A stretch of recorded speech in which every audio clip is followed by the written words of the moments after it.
মনে মনে পেনাল্টি সবারই প্রিয়, দোষ শুধু আর্জেন্টিনার। শুরুতেই পেনাল্টি পেয়েও সুযোগ মিস করল ব্রাজিল। শুরুর দিকে ম্যাচের নিয়ন্ত্রণ নিজেদের করে নেয়ার এই সুযোগ মিস এখন ব্রাজিলের জন্য আক্ষেপ। সুবর্ণ সে সুযোগ কাজে লাগাতে পারেনি পুরো গিমারাইস।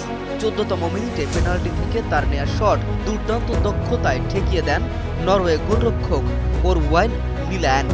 ফলে কাঙ্ক্ষিত লিড থেকে বঞ্চিত হয় 5 বারের বিশ্ব চ্যাম্পিয়নরা।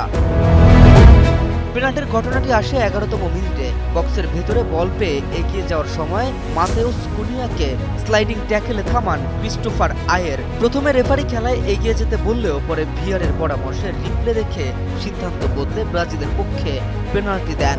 রাজধানীতে নিজস্ব জমিতে আমরা গড়ে তুলছি আপনার সুখের আবাস এডিসন রিয়েল এস্টেট। এরও আগে ম্যাচের 4র্থ মিনিটে ব্রাজিলের রক্ষণভাগের ভুল কাজে লাগিয়ে বল জালে পাঠিয়েছিল নরওয়ে। তবে অফসাইডের কারণে গোলটি বাতিল হওয়ায় শুরুতেই স্বস্তি পায় ব্রাজিল। গোলটি তখন নরওয়ে পেয়ে গেলে ম্যাচের নিয়ন্ত্রণ পুরোপুরি চলে যেত ভাইকিংসদের কাছে। কে রাফিন, নিউজ 24।